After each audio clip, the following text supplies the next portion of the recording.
The boardroom door flew open, and so did everyone's eyes. Nora stood in the doorway, hair perfect, heels sharp, and rage bubbling just beneath her designer blouse. Her voice echoed through the glass walls like an alarm. "Tell her to stop touching you, Ethan." The meeting froze. Tanya, Ethan's personal assistant, quickly stepped away from where she had been leaning to show him a report on his tablet. The presentation slides on the screen flickered, forgotten. Ethan Daramola, CEO of Daram Tech, closed his eyes for half a second, then stood up slowly, calm masking the storm behind his eyes. "Nora," he said, voice low, "this is a board meeting." She didn't care. She never did when jealousy took hold. She was laughing at something you said. You touched her hand. "Do you think I'm blind?" A few board members discreetly gathered their laptops and began to excuse themselves. "I said we'll talk at home," Ethan added, firmer now. "Not here." But Nora didn't move. Her breathing was shaky, her eyes glistening, not from tears, but from insecurity sharpening into rage. "I gave up everything to be close to you, Ethan. I work here just to watch women circle you like flies. Am I supposed to clap while they play secretary/side chick?" Ethan walked to her and gently held her hand. "I love you, Nora. You don't need to fight for what's already yours." And for a brief moment she melted. Let him walk her out like a fragile doll, eyes still darting back to Tanya like daggers. Later that evening, their penthouse was lit with soft jazz, golden lighting, and the smell of Ethan's favorite pepper soup. Nora curled up beside him on the couch, wearing his shirt and nothing else. "You looked good today," she whispered. He smiled, fingers running through her hair. "I always look good. But I look best when you're not yelling at me in front of my board." She giggled, playfully smacked his chest, then kissed him. Despite everything, he still adored her. Bought her designer handbags just to see her smile. Took her on yacht dinners when the world got too loud. Nora was chaos, but she was his chaos. But when he left the room to take a late-night call, Nora quietly reached for his second phone, the one she wasn't supposed to know about. No password, just fingerprints. She opened his messages. Nothing scandalous. Until she saw a draft, unsent, written at 2:43 a.m. the night of their last fight. "I don't know how much longer I can do this. I love her, but I'm drowning." Her heart sank. And just as she tried to process it, a notification blinked on screen. "Tanya. Hope everything's okay. You seem tense today. I didn't mean to upset you." Nora's hand began to shake. And somewhere inside her, something snapped. Nora barely slept that night. She lay in bed beside Ethan, pretending to breathe evenly, while her mind replayed that unsent message over and over like a broken record. "I don't know how much longer I can do this." He was slipping. She could feel it.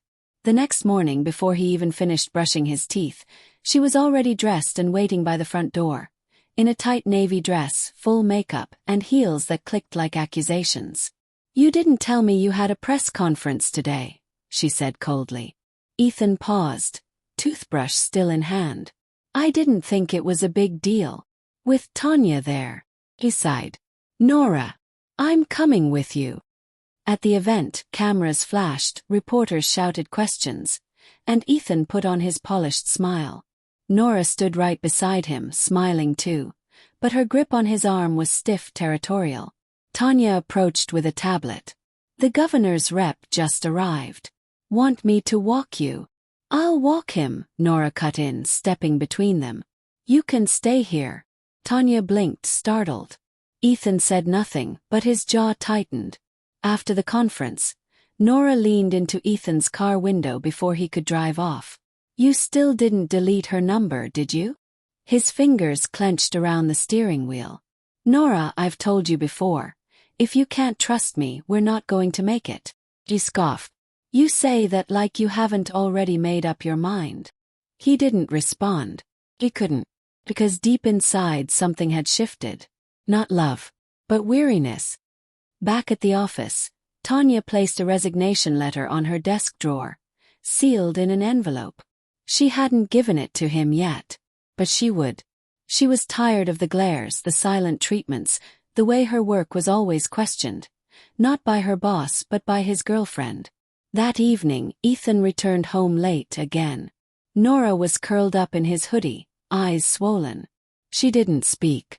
She just handed him a plate of food and kissed his forehead. "I'm sorry," she whispered. "I just love you too much." And for the first time, Ethan didn't say "I love you" back. He just nodded and stared out the window, wondering, when did this start feeling like prison? Meanwhile, Nora's phone buzzed on the side table. Message. Unknown number. "You think you're the only one watching him." She frowned.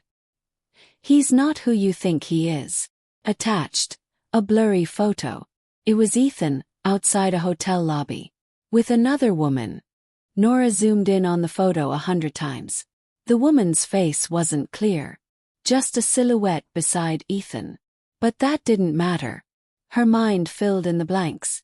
And every blank led to betrayal. She paced the living room like a madwoman, phone clenched in her hand. Who had sent the message? Friend. A hater. A stranger. A warning. Ethan was in the shower, humming some tune like nothing was wrong. She peeked through the crack in the bathroom door and stared. "He's not who you think he is." Was that true? Or was her mind just poisoned beyond repair? At work the next day, Ethan stepped into his office and immediately knew something was off. Tanya wasn't there. Her desk was cleared. Only a note remained. "Thank you for everything. I wish you peace. E." He leaned back in his chair, staring at the ceiling. First his meetings were falling apart. Now his most reliable employee had walked out. And deep down he knew why. Nora. She was poison in his palace. But why couldn't he let her go? Maybe because the girl he fell in love with, before all the doubts and control, still lived somewhere behind those tear-filled eyes and trembling hands. Maybe he was still hoping to save her. That evening, he got home to see candles lit, jazz playing, and Nora in a black silk dress. She welcomed him with a slow kiss, wrapped her arms around his neck and whispered, "I missed you." He didn't kiss her back. "I saw the message on your phone," she murmured, almost innocently. "Why was Tanya texting you at midnight?" He stepped back. "Why were you going through my phone?" Nora's smile vanished. "I had to. I don't trust her." "I don't trust." "You don't trust me," he cut in, voice sharp. The air in the room shifted. "I've done everything for you, Nora. Bought you a car, gave you a job, stood by you when everyone warned me to run. But you don't see me. You see your fears wearing my face." Her eyes welled with tears, but he didn't comfort her this time. Instead, he walked to the balcony, staring into the night, voice low. "You're the only woman I've ever loved this deeply. But even I have a breaking point." Behind him, Nora's hands clenched into fists. She couldn't lose him. Not now. Not ever. So later that night, while he slept, she unlocked his laptop and started scrolling. Emails, messages, calendar. Then a strange folder. Private. Password protected. Last opened yesterday. She typed in the usual. Nora 123. Access denied. She tried again. Durham Tech 2020. Access denied. Then she tried Tanya. Access granted. Inside, bookings, receipts, meetings, hotel check-ins. All tied to a woman named Celia. Nora's heart stopped. Who was Celia? And why was her name on an international flight reservation? With Ethan's surname. The name echoed in Nora's mind like a scream trapped in a tunnel. Celia Deramola. The surname twisted her stomach. Her hands trembled as she clicked through Ethan's secret folder. Emails. Payment confirmations. A private suite at Eco Pearl Towers booked. Under Celia's name. A dinner reservation. Receipts. Candlelight. Nora's breath quickened. Not Tanya. Not some random woman. Celia. And Ethan had never, not once, mentioned a Celia in his life. She shut the laptop, heart pounding, ears ringing. The walls of the penthouse suddenly felt too tight. Too silent. This wasn't just jealousy anymore. This was proof. The next morning, Nora acted like nothing was wrong. She served Ethan breakfast, kissed his cheek, laughed at his jokes. But behind her smile, she was already planning. "I'm thinking of taking a few days off," she said sweetly. "Just to reset. Maybe a spa trip to Ibadan." Ethan nodded, distracted. "That sounds good. Might help clear your head." She smiled wider. "You have no idea." But she didn't go to Ibadan. She followed the address on the hotel receipt. Pearl. Room 11C. It was still booked. She waited in a cab across the street for hours. Until finally the elevator doors opened. A woman stepped out. Elegant. Dark-skinned beauty. Mid-30s. Braids swept to the side. Designer luggage in hand. Nora's stomach twisted. The woman looked familiar. Too familiar. And then it hit her. That's the same woman from the blurry hotel photo. Celia. She wasn't just someone. She was the woman Ethan had met in secret. Later that night, Nora confronted him. Quietly. Coldly. "Who's Celia?" Ethan froze midway through removing his tie. "What?" "Celia. Room 11C. Pearl. Dinner for two. Want me to keep going?" His eyes darkened. "Were you following me? Answer me." A long silence. Then Ethan sat down, not with guilt but with something heavier. Something she couldn't name yet. "You need help, Nora." She laughed. Dark. Bitter. "You won't gaslight me. Not tonight. I didn't cheat on you. But you lied. You hid her." "I didn't lie. I just didn't tell you." She stepped back like he'd slapped her. "Ooh." She. He looked up at her. Expression unreadable. Tone flat. "Don't ask questions you're not ready to hear the answers to." That shut her up. Not because she was afraid. But because something about the way he said it felt like a door slamming shut. Final warning. That night, she stared at the ceiling, wide awake beside a man who suddenly felt like a stranger. Her thoughts were wild. Racing. Dark. She wasn't losing him. She refused. If Ethan wanted to play secrets, she'd play too. And the next day, she called an old friend. Someone Ethan would never suspect. "I need a favor," she whispered. "I want everything you can dig up on Ethan Daramola. And a woman named Celia. Because whatever Ethan was hiding, she'd find it. Even if it broke her." Nora sat across from the one person she swore she'd never call again. Victor, her ex. A smooth-talking, shady IT consultant who could hack into the soul of Lagos if the price was right. They met in a quiet restaurant on the mainland. No cameras. No gossip. Just secrets thick in the air like humidity. "I thought you said you never wanted to see me again," Victor smirked, sipping his Chapman. "I still don't," Nora replied. "But I need answers. Fast." She slid a photo across the table. Ethan, blurry in the background, Celia walking beside him. "I need everything you can find on her. And I need it discreet." Victor raised an eyebrow. "You're still with the CEO, huh? Thought he was too clean for a girl like you." Nora's eyes didn't flinch. "Just do it." Back at Durham Tech, the office was whispering louder than usual. Tanya's resignation had created a ripple. The CEO's girlfriend was now being watched like a scandal waiting to explode. Nora felt it in the way they stared. She saw the judgment. Pity. The rolled eyes. She didn't care.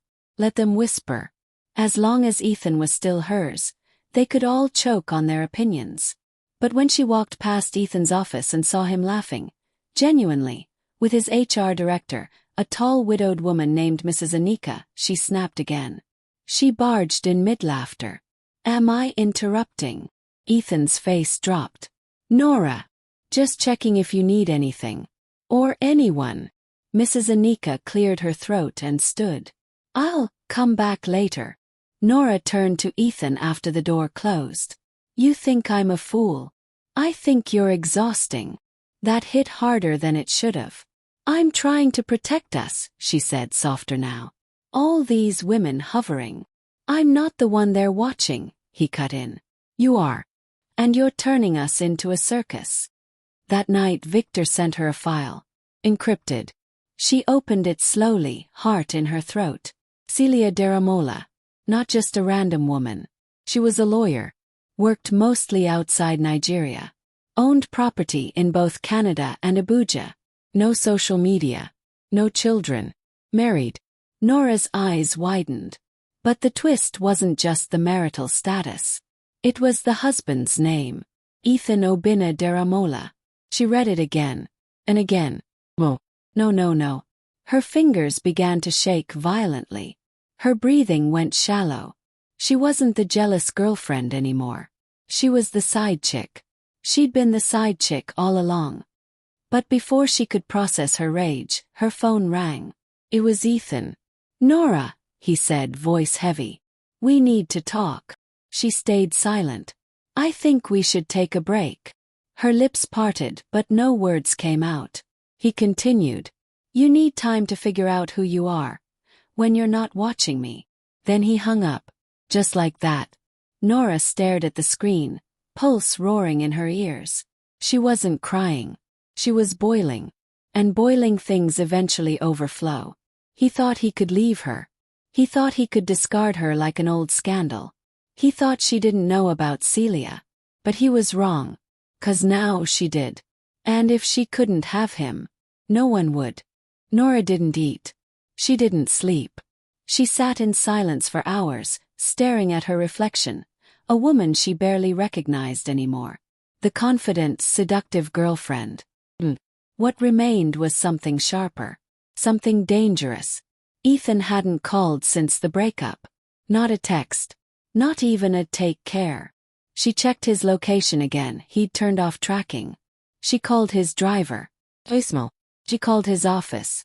They said he was working remotely. Even the penthouse security stopped letting her in. She wasn't his anymore. And everyone knew it. But Nora wasn't done. She still had Celia's contact information from Victor's report. A work number. Backup email. An address in Abuja. She stared at the email draft. Dear Mrs. Daramola. Think we should meet. Woman to woman. You deserve to know everything. She didn't send it. Meanwhile, Ethan stood alone on the balcony of a luxury apartment in Banana Island. Not his, swirling a glass of wine in his hand. He didn't look heartbroken. He looked relieved. Celia stepped out behind him, barefoot, wearing one of his old shirts. I told you she'd find out eventually, she said. Ethan didn't turn around. I didn't want it to happen like this. You dragged it out. Played both sides. Now you're surprised the house is burning. She was unstable. I was trying to protect her. Celia scoffed. You weren't protecting her, Ethan. You were enjoying being worshipped. He said nothing. Then she asked quietly. Do you still love her? He hesitated. And that hesitation said it all. Back in her small temporary apartment, Nora opened the drawer and pulled out a small black velvet box. Inside. To Ethan's private study at Durham Tech. The one place she was never allowed to enter. He once told her. What's in there could ruin a lot of lives. No. She was ready to ruin his. The next morning she walked into Durham Tech like she owned it, because for a long time she almost did. The security guard recognized her but didn't stop her. She took the elevator to the executive floor. The study was locked, of course, but her hand didn't tremble when she used the key. Blick. She stepped inside. Dark wood shelves. A liquor bar. Laptop. File cabinet. Several locked drawers. And a large safe. On the desk was a sealed envelope addressed. To be opened only if I disappear. Nora blinked. She wasn't sure if she was breathing anymore. Then her phone buzzed. Unknown number. One message. You opened it, didn't you? She froze. Then came a second message. You shouldn't have. Nora's hands trembled as she stared at the phone screen. You opened it, didn't you? You shouldn't have. She spun around, half expecting Ethan to be behind her. But the room was still. Too still. She placed the phone down and turned her attention to the safe. It was digital. 6-digit code. No fingerprint. No key. She bit her lip and typed in his birthday. Access denied. Her own birthday. Denied. And alias. Blick. The safe unlocked. Inside were 3 things. A red leather journal. A USB flash drive. A white envelope marked Nora. Her breath caught. She opened the envelope. Inside. Letter. If you're reading this, it means you've gone too far. I never wanted to hurt you. But you made it impossible to keep protecting you. Celia is not your enemy. And neither am I. But the truth will break you, Nora. Walk away now before it does. There was no signature. Just silence. She grabbed the flash drive and slipped it into her purse. The journal. Locked with a leather strap and buckle. But it looked old. Worn. Like it had seen things. Like it knew things. That night, back in her apartment, Nora plugged in the USB. 1 folder. No labels. Just 6 video files. She clicked on the first. Grainy security footage. It was Ethan, in his office, with a crying woman. Not Tanya. Not Celia. Someone else. Ethan was handing her cash. Consoling her. Looking scared. She clicked the second video. Another woman. Same office. Different day. Same pattern. All videos, different women. Each one leaving in tears. Each one paid off. And in every single video, Ethan wore the same guilty face. Nora slammed her laptop shut. What was this? A cover-up? A scandal? Or something worse? She reached for the journal, heart pounding. But before she could open it, her lights flickered. Then everything went black. Power cut. Silence. Her phone buzzed again. A message from Victor. I traced that unknown number. It's not Ethan. It's coming from an unlisted line registered to Celia Daramola. Be careful, Nora. You're in something deeper than you know. Her hands went cold. Outside her window across the street, a black SUV was parked. Lights off. Engine running. Watching. Waiting. The power didn't return until morning. Nora hadn't slept. She sat in the dark, clutching the red journal, her mind racing through the footage she'd seen, the envelope she'd read, the unknown number, the SUV parked across the street. Everything pointed to one name now. Celia. But why was Celia watching her? Why warn her? Why feel like the real threat? By 10 a.m., she stood in front of a polished estate in Ikoyi, Celia's house. She pressed the bell once. No answer. She was about to leave when the gate creaked open. And there she was. Celia. Elegant. Like she'd been expecting her. I figured you'd come, Celia said softly. Nora's heart thundered. I want the truth. Celia stepped aside. Then come inside. But I promise you, after today, you'll wish you didn't know it. Inside, they sat facing each other in silence, tea steaming between them. You think Ethan is the monster, Celia said. But he's not the only one who lied. Nora narrowed her eyes. What are you talking about? Celia leaned forward, eyes sharp. You think I'm just his wife? Nora blinked. I'm not. I don't understand. Celia opened a drawer, pulled out a photo. Nora took it. Her breath left her lungs. It was Ethan, with a little girl. Celia standing behind them, smiling. He's not just my husband, Celia said coldly. He's the father of my child. Nora's fingers began to shake. And we were never divorced, Celia added. We just pressed pause. For business. For safety. For him to clean up his mess. Nora stood up, chest rising and falling. No. He said he loved me. He probably did. Then why? Because you were easy to distract. That stung. You were never supposed to fall in love with him, Celia continued. You were a placeholder. Cover. A shadow girlfriend. Nora's world began spinning. So what now? She whispered. Celia stood. Now. You disappear. Quietly. Or publicly. Choice. But one way or another, Ethan's done with you. And so am I. Nora stormed out of the house, numb, broken, and humiliated. Outside, the SUV was gone. But something else was waiting for her at the gate. A white envelope. No name. No address. She opened it. Inside was a single photograph. A close-up of her. Asleep in her apartment. From the night before. It was taken from inside the room. She dropped the envelope, heart frozen. This wasn't about love anymore. This was war.